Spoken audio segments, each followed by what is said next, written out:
اگلی حدیث ہے وعن عائشہ رضی اللہ عنہا قالت كان النبي صلی اللہ علیہ وسلم يصلي من الليل 11 ركعة فإذا طلع الفجر صلى ركعتين خفيفتين ثم استجع على شقه الأيمن يجيء المؤذن فيؤذنه متفق علیہ. حضرت عائشہ صدیقہ سے روایت ہے، فرمایا حضور صلی اللہ علیہ وسلم رات کو 11 رکعت نفل نماز پڑھتے تھے، اور جب فجر طلوع ہو جاتی تو 2 مختصر رکعتیں پڑھتے، پھر آپ اپنے دائیں پہلو پر لیٹ جاتے حتیٰ کہ مؤذن آتا اور آپ کو نماز کے وقت کی اطلاع دیتا. اس حدیث میں 2-3 باتیں پتہ چلتی. رات کو 11 رکعت نفل نماز پڑھتے. 11 کس طرح کہ 8 تو آپ کے 2 کر کے تہجد ہوتے اور 3 وتر ہوتے تھے، اور وتر کو بھی یہاں پر نوافل میں شامل کر لیا گیا کیونکہ وہ جو 2 آخر کے ہوتے ان میں آپ کے پڑھنے کا ایک طریقہ یہ بھی تھا کہ 2 رکعت سیپریٹ پڑھتے اور پھر 1 رکعت الگ کھڑے ہو کے پڑھ لیتے. پھر اسی طرح جب فجر طلوع ہو جاتی یعنی تہجد کا وقت ختم ہو جاتا تو 2 مختصر رکعتیں پڑھتے، اور یہ رکعتیں سنت نماز ہے جو گھر میں پڑھی جاتی ہیں عموماً. اور پھر اس کے بعد آپ آرام بھی کر لیتے، تھوڑا سا لیٹ جاتے، پھر مؤذن آپ کو آ کے اطلاع دیتا کہ اذان ہو چکی ہے، آپ مسجد تشریف لائیں، پھر آپ جا کے جماعت کرواتے تھے. اس سے یہ پتہ چلتا ہے کہ سنت اور فرض نماز کے درمیان وقفہ کیا جا سکتا ہے، کیونکہ ہم عموماً یہ سمجھتے ہیں کہ نماز پڑھو تو ایک ہی اسٹریچ میں، اگر کسی وجہ سے اگر آپ نے 2 رکعت پڑھی اور پھر کوئی آپ کو کام پڑ گیا تو آپ سمجھتے ہیں شاید میری وہ نماز پہلی جو ہے وہ درست نہ ہوئی. تو اس میں یہ کہ بہتر تو یہ کہ ایک دفعہ انسان شروع کرے تو مکمل کر ہی لے، لیکن اگر کسی وجہ سے بیچ میں، جیسے آپ صلی اللہ علیہ وسلم کا طریقہ یہ تھا کہ ایک لمبی پہلے نماز پڑھتے تھے تو فجر کی نماز پڑھنے سے پہلے تھوڑا ریسٹ کر لیتے تو اس کے کرنے کی بھی اجازت ملتی ہے. پھر اس کے بعد یہ ہے، اور یہ ہے کہ پھر آپ دیکھیں کہ اس میں سوتے نہیں تھے. استجاع کا لفظ ہے، استجاع کا مطلب ہے جسٹ ایسے ریلیکس کرنا، لیٹ جانا، سونے کے لیے نہیں آتا ہی. عن حذیفہ رضی اللہ عنہ قال كان النبي صلی اللہ علیہ وسلم اذا اخذ مضجعه من الليل وضع يده تحت خده ثم يقول اللهم باسمك اموت واحيا. حضرت حذیفہ رضی اللہ تعالی عنہ سے مروی ہے، فرمایا حضور صلی اللہ علیہ وسلم جب رات کو بستر پر تشریف لے جاتے تو اپنا ہاتھ اپنے رخسار کے نیچے رکھتے، گال کے نیچے رکھتے اور پڑھتے اے اللہ میں تیرے نام کے ساتھ ہی مرتا ہوں اور جیتا ہوں.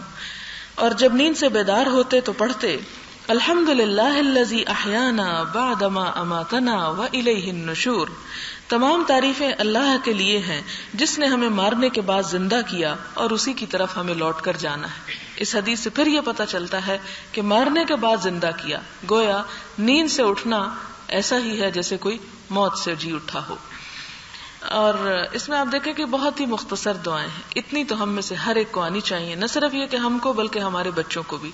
اور بچوں کو آپ اس طرح سکھا سکتے ہیں کہ ہر روز جب آپ انہیں سلانے لگے تو آپ انہیں یہ نہ کریں دعا یاد کرو، آپ انہیں کہیں کہ آئیں ہم اب سوتے ہیں، اور آپ خود پڑھیں دعا کو، 1 مرتبہ پڑھیں، 2 مرتبہ اور 3 مرتبہ.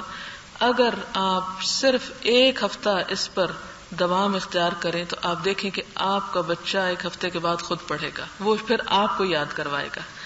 اس لیے عورتوں کو خاص طور پر ان تمام چیزوں کا بہت اہتمام کرنا چاہیے، کیونکہ ان کے لیے ان کی گود جو ہے وہ ایک مدرسہ ہے، ایک اسکول ہے اپنی آئندہ اولاد کے لیے، ان کی تعلیم و تربیت کے لیے. تو اس میں صدقہ جاریہ بھی اولاد جبھی ہوتی ہے جب والدین اس میں کچھ کنٹریبیوشن کرتے ہیں. وعن يعيش بن تخفة الغفاري رضي الله عنهما قال قال أبي بينما أنا مستجع في المسجد على بطني إذا رجل يحركني برجله فقال إن هذه ضجعة يبغضها الله قال فنظرت فإذا رسول الله صلى الله عليه وسلم. حضرت یعیش ابن تخفة الغفاری سے روایت ہے رضی اللہ تعالی عنہ، فرماتے ہیں کہ میرے والد نے فرمایا میں مسجد میں پیٹ کے بل لیٹا ہوا تھا، یعنی اوندھا لیٹا ہوا تھا، کہ کسی آدمی نے مجھے اپنے پاؤں کے ساتھ ہلایا اور کہا اس طرح لیٹنے کو اللہ تعالیٰ ناپسند فرماتے ہیں، یعنی بالکل الٹا نہیں لیٹنا چاہیے، یعنی پسند نہیں کیا گیا. وعن ابی ہریرہ، حضرت ابو ہریرہ سے روایت ہے حضور صلی اللہ علیہ وسلم نے فرمایا جو شخص کسی جگہ بیٹھا اور اس میں اس نے اللہ تعالیٰ کا ذکر نہ کیا تو اس پر اللہ تعالیٰ کی طرف سے عذاب ہوگا. جو بستر پر لیٹا اور اس میں اس نے اللہ تعالیٰ کا ذکر نہ کیا تو اس پر اللہ تعالیٰ کی طرف سے عذاب ہوگا. یہ عذاب کا مطلب یہ نہیں کہ آخرت میں ہی پکڑ ہوگی، دنیا میں بھی آزمائش آ سکتی ہے کہ انسان لیٹے بستر پر اور پھر اللہ تعالیٰ کا ذکر نہ کرے. اور اس میں ایک بہترین چیز تو یہ ہے کہ انسان لیٹے اور آیت الکرسی پڑھے اور چاروں طرف پھونک دے تاکہ ہر طرح کے شیطان سے نجات ہو. ایک دفعہ حضرت ابو ہریرہ کو آپ صلی اللہ علیہ وسلم نے صدقے کے مال کے اوپر مقرر کیا تو دیکھا کہ ایک شخص کچھ کھجوریں چرا کے جا رہا ہے، پھر دوسری رات، پھر تیسری رات، اور وہ انہیں پکڑ لیتے، پھر وہ منت کرتا، پھر چھوڑ دیتے. تو آخری رات اس نے کہا کہ میں تمہیں ایک آیت بتاتا ہوں، اگر تم پڑھ لو تو میں آئندہ نہیں آؤں گا. اور وہ آیت الکرسی تھی. آپ صلی اللہ علیہ وسلم کو جب انہوں نے آ کے بتایا تو آپ نے کہا بات اس کی سچی تھی اگرچہ وہ جھوٹا ہے اور وہ شیطان ہے. تو یہ ہے کہ اسی طرح جیسے آتا ہے کہ نام اللہ کا نہیں لیتا انسان اور کھاتا ہے تو شیطان اس میں شریک ہو جاتا ہے. ضروری نہیں کہ اس کے وہ نوالے آپ سے چھین کے کھا لے گا، بلکہ اس کے اندر وہی کھانا آپ کھائیں لیکن اس کی غذائیت اور اس کا اثر اور اس کا فائدہ اس طرح نہیں ہوتا. تو اس بات کا خاص اہتمام کرنا چاہیے. اور بعض اوقات انسان غفلت کی وجہ سے کچھ چیزوں کو جب چھوڑ دیتا ہے تو دنیا میں بھی بہت سی مشکلات جو ہیں وہ انسان کو دیکھنا پڑتی ہیں.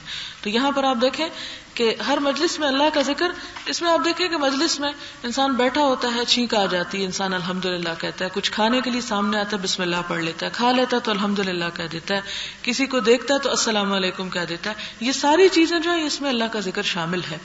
اور اگر انسان ان سارے اخلاق سے بالا تر ہو کر ان سب چیزوں کو بالکل فراموش کر دیتا ہے تو پھر زندگی بھی اجیرن ہو جاتی ہے. پھر اس کے بعد اگلا باب ہے چت لیٹنے، سطر کھلنے کا اندیشہ نہ ہو تو ایک پاؤں دوسرے پاؤں پر رکھنے، چار زانوں ہو کر بیٹھنے، اور اس طرح بیٹھنے کے پیٹھ اور پنڈیوں کو امامہ وغیرہ کے ساتھ اکٹھا باندھ دیا جائے، اس کے جواز کا بیان. حضرت عبداللہ بن یزید رضی اللہ تعالی عنہ سے مروی ہے کہ انہوں نے حضور صلی اللہ علیہ وسلم کو مسجد میں لیٹے ہوئے دیکھا اور آپ نے ایک پاؤں دوسرے پاؤں پر رکھا ہوا تھا. یعنی جب انسان لیٹے تو لیٹنے کے بعد ایک ٹانگ دوسری ٹانگ پر رکھ سکتا ہے. حضرت جابر بن سمرہ سے روایت ہے، فرمایا حضور صلی اللہ علیہ وسلم جب نماز فجر سے فارغ ہو جاتے تو مسجد میں چار زانوں ہو کر بیٹھ جاتے حتیٰ کہ سورج اچھی طرح روشن ہو کر نکل آتا. چار زانوں ہو کر بیٹھنے کا مطلب ہے کہ آلتی پالتی بیٹھنا، یعنی اطمینان کے ساتھ ریلیکس ہو کر بیٹھ جاتے تھے یہاں تک کہ سورج نکل آتا. اور یہ بیٹھنا یہ تھا کہ ریلیکس ہو کے آپ دوسروں سے گفتگو کیا کرتے تھے. صحابہ کرام کو عموماً پوچھتے تھے کہ آج تم میں سے کسی نے کوئی خواب تو نہیں دیکھا، اگر دیکھا ہوتا تو اس کی تعبیر بتاتے. اور یہ نماز کے بعد عموماً ہم تو سوچتے ابھی نماز پڑھی اور ابھی باتیں شروع کر دی. اگر باتیں ہلکی پھلکی ہیں تو نماز کے بعد باتیں کرنے میں حرج کوئی نہیں ہے.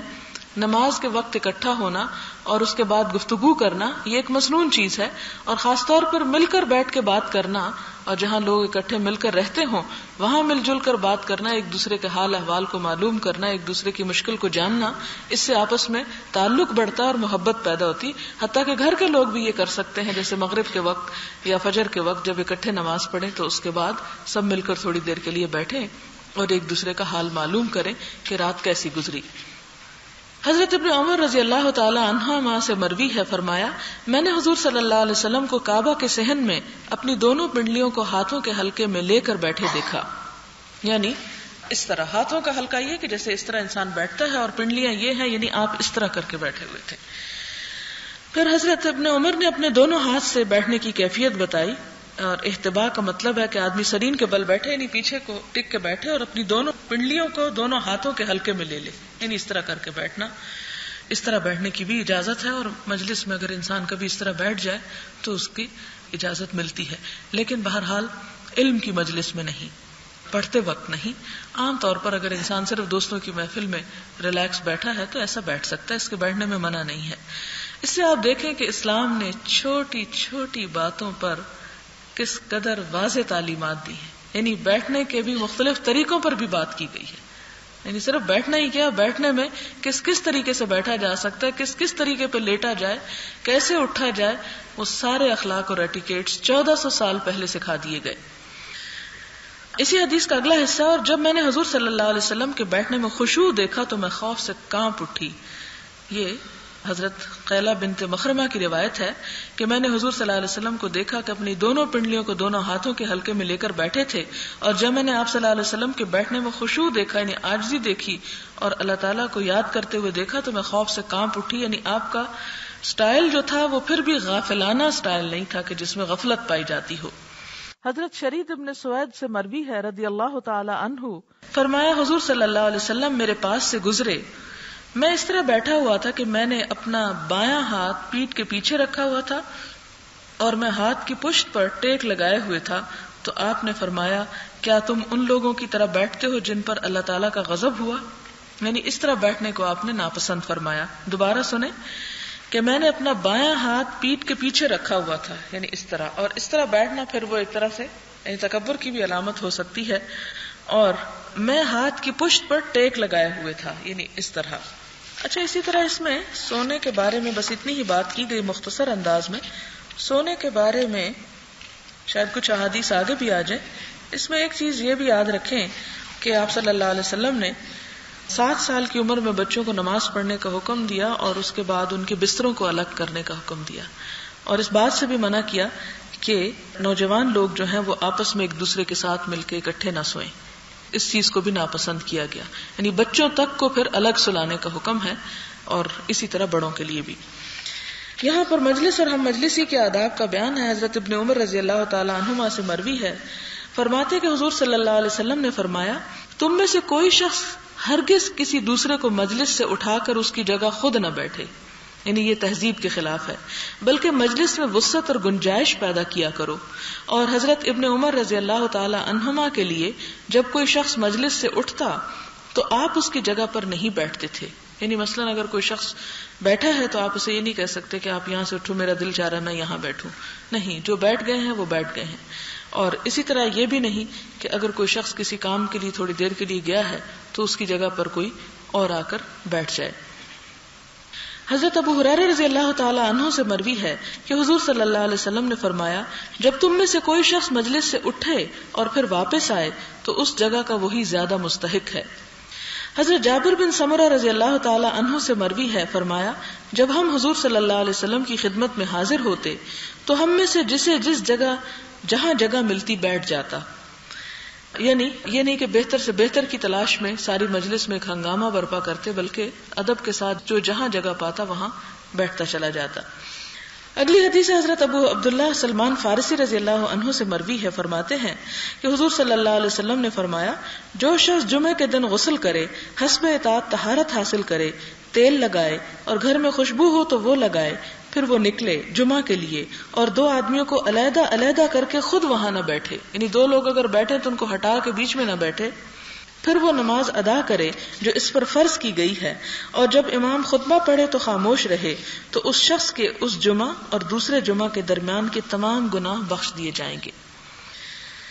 حضرت عمرو بن شعیب اپنے باپ سے اور وہ اپنے دادا رضی اللہ تعالی عنہ سے روایت کرتے ہیں کہ حضور صلی اللہ علیہ وسلم نے فرمایا کسی آدمی کے لیے حلال نہیں کہ 2 بیٹھنے والوں کے درمیان ان کی اجازت کے بغیر علیحدگی کرے، یعنی انہیں وہاں سے ہٹائے۔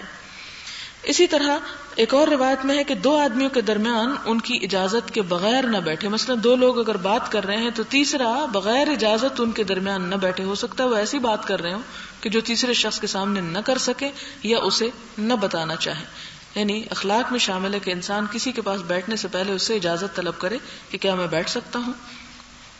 وعن حذیفہ بن الیمان رضی اللہ عنہ ان رسول اللہ صلی اللہ علیہ وسلم لعن من جلس وسط الحلقة، رواہ ابو داود باسناد حسن، وروى الترمذی عن ابی مجلز ان رجلا قعد وسط حلقة فقال حذیفہ ملعون على لسان محمد صلی اللہ علیہ وسلم او لعن اللہ على لسان محمد صلی اللہ علیہ وسلم من جلس وسط الحلقة، قال الترمذی حدیث حسن صحیح۔ حضرت حذیفہ بن یمان بیان کرتے ہیں کہ رسول اللہ صلی اللہ علیہ وسلم نے اس شخص کو ملعون قرار دیا جو مجلس کے درمیان بیٹھے، یعنی حلقے کے درمیان، یعنی سرکل بنا ہوا ہو اور وہ سب کے بیچ میں آ کے بیٹھ جائے، جس طرح ہمارے ہاں کہتے ہیں نون کا نقطہ بننا، کیونکہ ایسا شخص دراصل اپنے آپ کو نمایاں کرنا چاہتا ہے اور اپنی اہمیت جتاتا ہے، تو ایسی نیت رکھ کے کوئی بھی کام جب کیا جائے تو اللہ تعالیٰ کے ہاں پسندیدہ نہیں۔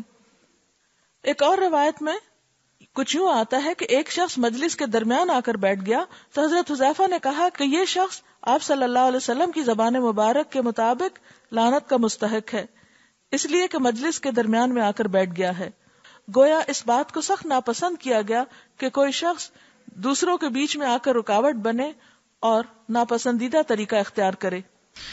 اسی طرح ایک اور حدیث ہے، حضرت ابو سعید الخدری سے روایت ہے، فرمایا میں نے حضور صلی اللہ علیہ وسلم کو یہ فرماتے سنا، بہترین مجلسیں وہ ہیں جو وسیع ہوں، یعنی جس میں دوسروں کے لیے جگہ بنائی جائے. وعن ابی ہریرہ رضی اللہ عنہ قال قال رسول اللہ صلی اللہ علیہ وسلم من جلس فی مجلس فکثر لغته فقال قبل ان يقوم من مجلسه ذلك سبحانك اللهم وبحمدك اشهد ان لا اله الا انت استغفرك واتوب اليك الا غفر له ما كان في مجلسه ذلك رواہ الترمذی وقال حدیث حسن صحیح. حضرت ابو ہریرہ رضی اللہ تعالی عنہ سے روایت ہے، رسول اللہ صلی اللہ علیہ وسلم نے فرمایا، جو شخص کسی مجلس میں بیٹھا اور اس میں بہت سی لایانی باتیں کی، پس اپنی اس مجلس سے کھڑے ہونے سے قبل اس نے کہا، اے اللہ تو پاک ہے اپنی خوبیوں کے ساتھ، میں گواہی دیتا ہوں کہ تیرے سوا کوئی معبود نہیں، میں تجھ سے گناہوں کی معافی مانگتا ہوں اور تیری طرف رجوع کرتا ہوں، تو اس کے اس مجلس کے گناہ معاف کر دیے جاتے ہیں. یعنی یہ دعا مجلس کی کوتاہیوں اور لغزشوں کا کفارہ ہے. کون سی؟ سبحانک اللہم وبحمدک اشہد ان لا الہ الا انت استغفرک واتوب الیک. یعنی انسان اگر غفلت میں بیٹھ کے ادھر ادھر کی باتیں کر لے تو پھر آخر میں یہ دعا پڑھے اور اس میں بخشش مانگتا ہے انسان تو اسے بخش دیا جاتا ہے. لیکن یہ یاد رکھیں کہ اس میں غیبت، چغلی اور طعنے اور دوسرے کا دل دکھانا وہ شامل نہیں ہے، کیونکہ انسان جب دوسرے کا دل دکھاتا تو جب تک وہ معاف نہیں کرتا معاف نہیں ہو سکتا. یعنی اللہ تعالیٰ فرماتا نا کہ اگر میرے حقوق جو ہیں وہ تو میں جس کو چاہوں گا معاف کر دوں گا اور جس کو چاہوں گا پکڑ لوں گا، لیکن انسانوں کے ساتھ اگر کوئی انسان زیادتی کرتا ہے تو جب تک انسان اس کو معاف نہ کرے وہ گناہ معاف نہیں ہو سکتا. اس کے بارے میں آپ صلی اللہ علیہ وسلم نے فرمایا، کیا تم جانتے ہو کہ سب سے زیادہ مفلس کون ہے، یعنی فقیر کون ہے؟ آپ نے فرمایا قیامت کے دن میری امت کا وہ شخص سب سے زیادہ مفلس ہوگا جو پہاڑوں برابر نیکی لے کر آئے گا. یہ بہت بڑی بڑی نیکیاں ہوں گی اس کے، بڑے نماز، روزے، صدقہ، خیرات، بہت کچھ ہوگا، لیکن کسی کو گالی دی ہوگی، کسی کا دل دکھایا ہوگا، کسی کو تھپڑ لگایا ہوگا، کسی کے اوپر الزام لگایا ہوگا، کسی کو کچھ اور، کسی کا خون بہایا ہوگا، یعنی ایسا زبردست مارا کہ اس کو لہو لہان کر دیا. تو فرمایا کہ اس وقت ان تمام مظلوموں کو بدلہ دیا جائے گا، اور بدلہ دینے کے لیے کوئی مال و دولت نہیں ہوگا انسان کے پاس، انسان کی نیکیاں ہوں گی، اور بہت سارے لینے والے کھڑے ہوں گے، اور اس نیک شخص کی نیکیاں ان سب کو دی جائیں گی، بانٹ دی جائیں گی، اور ساری نیکیاں اس کی پہاڑوں برابر نیکیاں ختم ہو جائیں گی، اور ابھی بھی کچھ مظلوم سوالی کھڑے ہوں گے کہ ہمیں بدلہ دو. پھر اس شخص کے پاس اب اور تو کچھ نہیں بچا، لہٰذا ان کے گناہ بھی اس پر ڈال کر اسے سزا دی جائے گی. لہٰذا اس معاملے میں بہت احتیاط کی ضرورت ہے کہ آپ کی زبان سے کسی کو تکلیف پہنچے، یا آپ کسی مجلس میں بیٹھ کر کسی تیسرے کو ڈسکس کرتے رہیں، اس کے اوپر باتیں بنائیں، یا اس کا مذاق اڑائیں، یا کسی کی چغلی کریں، یا لوگوں میں فساد ڈلوائیں. تو یعنی یہاں پر جو بات ہوئی اس کی کہ انسان بکثرت فضول باتیں کریں، جیسے عام طور پر ہم بہت زیادہ کپڑوں کی اور صرف دنیا کی اور اس طرح کی صرف گپ شپ لگاتے رہتے ہیں، حالانکہ اس میں کسی کا دل دکھانا مقصود نہیں ہوتا، لیکن بیکار قسم کی بات ہوتی کہ جس میں کوئی فائدہ نہیں ہوتا زیادہ اور کوئی مقصد کی بات نہیں ہوتی ادھر ادھر کی. تو اس پر بھی فرمایا کہ انسان اس کے بعد یہ دعا پڑھ لے، کیونکہ اس طرح کی باتوں سے بھی دل کے اوپر ایک حجاب سا آ جاتا ہے، اور پھر اس کے بعد نماز میں دل نہیں لگتا، پھر اللہ کے ذکر میں دل نہیں لگتا، غفلت سی پیدا ہو جاتی. اس لیے فوراً ہی یہ علاج بتایا گیا کہ انسان آخر میں استغفار کر لے تاکہ اس کا دل دھل جائے. اگلی حدیث حضرت ابو برزہ سے روایت ہے، فرمایا حضور صلی اللہ علیہ وسلم اپنی حیات ظاہری کے آخری حصے میں جب مجلس سے اٹھنے کا ارادہ فرماتے تو یہ الفاظ ادا فرماتے، اے اللہ تو پاک ہے، تمام تعریفیں تیرے ہی لیے ہیں، میں گواہی دیتا ہوں کہ تیرے بغیر کوئی عبادت کے لائق نہیں، میں تجھ سے مغفرت طلب کرتا ہوں اور تیری بارگاہ میں توبہ کرتا ہوں. ایک صحابی نے عرض کیا، یا رسول اللہ صلی اللہ علیہ وسلم، آپ وہ الفاظ پڑھتے ہیں جو آپ پہلے نہیں پڑھا کرتے تھے. فرمایا، یہ مجلس کا کفارہ ہے اس چیز کا جو کچھ مجلس میں ہوتا ہے. انسان سے کمی کوتاہی غفلت جو بھی ہو جاتی ہے اس سب کو یہ دعا صاف کر دیتی ہے. اسی طرح ایک اور حدیث میں ہے، ابن عمر سے مروی ہے رضی اللہ عنہ، بہت کم ایسا ہوا کہ حضور صلی اللہ علیہ وسلم کسی مجلس سے اٹھ کر تشریف لے گئے ہوں اور آپ نے یہ دعائیں نہ پڑھی ہوں. یعنی کسی بھی مجلس کے یہ نہیں کہ کسی درس یا کسی دینی مجلس کے اختتام پہ، عام مجلس میں بھی جب انسان ایون اپنے گھر والوں کے ساتھ بیٹھ کے جب بات چیت کرتا ہے اور پھر اٹھنے لگتا ہے تو ضرور نہیں کہ اعلانیہ یہ سب کچھ پڑھے، دل میں یہ ذکر کر لے. اور وہ دعا کیا ہے؟ بہت خوبصورت دعا ہے. اللہم اقسم لنا من خشیتک ما تحول به بیننا وبین معصیتک ومن طاعتک ما تبلغنا به جنتک ومن الیقین ما تهون به علینا مصائب الدنیا اللہم متعنا باسماعنا وابصارنا وقوتنا ما احییتنا واجعلہ الوارث منا واجعل ثارنا علی من ظلمنا وانصرنا على من عادانا ولا تجعل مصیبتنا فی دیننا ولا تجعل الدنیا اکبر ہمنا ولا مبلغ علمنا ولا تسلط علینا من لا یرحمنا. بہت زبردست دعا ہے. اس کا ترجمہ ہے، اے اللہ ہمیں اپنے خوف سے اتنا حصہ عطا فرما جو ہمارے اور تیری نافرمانی کے درمیان رکاوٹ بن جائے. یعنی اتنا تو ڈر دے اپنا کہ تیری نافرمانی سے ہم بچ جائیں، اور اپنی اطاعت سے اتنا حصہ عطا فرما کہ اس کے سبب تو ہمیں اپنی جنت میں پہنچا دے. یعنی اتنے تو عمل کی توفیق دے کہ جس کی وجہ سے تم ہمیں اس بہترین مقام تک پہنچائے، اور ہمیں اتنا یقین عطا کر جس کے سبب ہمارے لیے مصائب دنیا آسان ہو جائے، یعنی دنیا کے غموں کو سہنا آسان کر دے. اے اللہ جب تک تو ہمیں زندہ رکھے ہمارے کانوں، آنکھوں اور قوت سے فائدہ دے. یعنی ان چیزوں کو صحیح سلامت رکھ اور ان تمام چیزوں کو ہم استعمال کر سکیں. ایسا نہ ہو کہ ہم ایسی سچویشن کو پہنچے کہ جہاں ہم ایک اور مصیبت یا کسی کے اوپر بوجھ بن جائیں. یہاں پر بھی آپ دیکھیں کہ حسب معمول متعنا باسماعنا، کان کا ذکر سب سے پہلے کیا گیا ہے. اور حقیقت یہ ہے کہ کان انسان کی زندگی میں بڑا اہم کردار ادا کرتا ہے. انسان کا بچہ سب سے پہلے اس کی جو قوت یا حس کام کرتی ہے وہ اس کے کان ہی ہوتے ہیں. سب سے پہلے سننا شروع کرتا ہے، اور مرنے کے وقت بھی سب سے آخری حصہ جو انسان کا مرتا ہے وہ اس کے کان ہوتے ہیں. پاؤں سے جان نکلنا شروع ہوتی ہے آہستہ آہستہ، اور حلق سے بھی نکل جائے تو کان پھر بھی سنتے ہیں. تو کان سب سے آخری چیز ہوتی ہے. اور پھر آپ دیکھیں کہ حیرت انگیز بات ہے، پورے جسم کے اندر جو الیکٹریسٹی کا وولٹیج ہے وہ -80 ہے، لیکن کان ایک واحد ایسا آلہ ہے کہ جس کا وولٹیج +80 ہے، یعنی اس کے اندر اتنی وولٹیج پائی جاتی. اور یہ اللہ تعالیٰ کی حیرت انگیز نشانیوں میں سے ایک نشانی ہے کہ انسان کا سننا. تو یہاں پر متعنا باسماعنا کا لفظ ہے وابصارنا، اور ہماری نگاہوں سے ہمیں فائدہ پہنچا، یعنی ہماری آخری عمر تک نگاہ باقی رکھ. کتنی خوبصورت دعا ہے. اور پھر ہماری قوت باقی رکھ، کیونکہ انسان ایسی عمر کو نہ پہنچے کہ وہ اپنا وزن بھی نہ اٹھا سکے اور اپنا بوجھ بھی نہ اٹھا سکے اور دوسروں کا ہر چیز میں محتاج ہو جائے. اور پھر فرمایا کہ اور اس کو ہمارا وارث بنا دے، ہمیں توفیق دے کہ ہم اسی سے انتقام لیں جو ہم پر ظلم کرے، یعنی صرف ہمارا بدلہ اسی تک ہو، اور جو ہم سے دشمنی کرے اس کے خلاف ہماری مدد کر.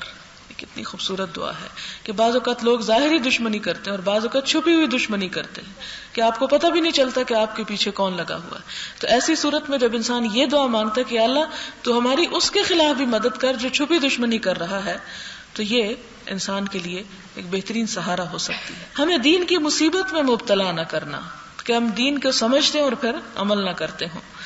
دنیا ہی کو ہمارا منتہا مقصود نہ بنانا کہ ہر چیز دنیا سے ہی اٹھے اور یہیں پر ختم ہو کے رہ جائے، اور دنیا تک ہی ہمارے علم کو محدود نہ رکھنا کہ ربنا آتنا فی الدنیا حسنہ وفی الآخرۃ حسنہ، یعنی ہمارا علم صرف دنیا کے بارے میں نہ ہو بلکہ اس میں ایک بڑا حصہ آخرت کے علم کا بھی شامل ہو. اور کسی ایسے شخص کو ہم پر مسلط نہ کرنا جو ہم پر رحم نہ کرے. یعنی پوری دعا جو ہے ایک بہترین دعا ہے جس میں ہر چیز کی انسان کی ضرورت کا لحاظ رکھا گیا. حضرت ابو ہریرہ رضی اللہ تعالی عنہ سے مروی ہے، فرماتے ہیں کہ حضور صلی اللہ علیہ وسلم نے فرمایا، جو جماعت بھی کسی مجلس سے اللہ کا ذکر کیے بغیر اٹھتی ہے گویا وہ گدھے کے مردار پر سے اٹھتے ہیں اور یہ ان کے لیے باعث حسرت ہے. یعنی جس میں کچھ بھی وہ ذکر نہیں کرتا انسان اور اللہ تعالیٰ کی کوئی بات نہیں کرتا تو گویا ایسا کہ جیسے مرے ہوئے گدھے پہ جمع ہوئے اور اس کا ہڈیاں گوشت نوچ کے اٹھے. کیونکہ دنیا کو کن کٹے بکری کے مرے ہوئے بچے سے تشبیہ دی گئی ہے. کوئی اسے جو چند درہم میں خریدنا پسند کرے. وہ حدیث آپ دہرا لیں ذہن میں. حضرت ابو ہریرہ رضی اللہ تعالیٰ عنہ سے مروی ہے کہ حضور صلی اللہ علیہ وسلم نے فرمایا جو جماعت بھی کسی مجلس میں بیٹھی اور انہوں نے وہاں اللہ کا ذکر نہ کیا اور نہ حضور صلی اللہ علیہ وسلم پر درود بھیجا تو وہ اللہ تعالیٰ کی ناراضگی میں ہیں. یعنی ان سے اللہ راضی نہیں. وہ چاہے تو انہیں عذاب دے اور چاہے تو انہیں بخش دے. حضرت ابو ہریرہ سے روایت ہے کہ حضور صلی اللہ علیہ وسلم نے فرمایا جو شخص کسی مجلس میں بیٹھا اور اس نے اس میں اللہ کا ذکر نہ کیا تو اس کو اس فعل پر اللہ تعالیٰ کی طرف سے سزا ملے گی، اور جو شخص بستر پر لیٹا اور اس نے اللہ کا ذکر نہ کیا تو اس کو اس کے فعل پر اللہ تعالیٰ کی طرف سے سزا ملے گی. وآخر دعوانا ان الحمدللہ رب العالمین. انشاءاللہ اگلی دفعہ امید ہے کہ ہمارا یہ پہلا حصہ ختم ہو جائے گا ریاض الصالحین کا. اگلا باب خواب کے بارے میں ہے. انشاءاللہ العزیز زندگی رہی تو آپ سے بات ہوگی. اب دعا کر لیتے ہیں.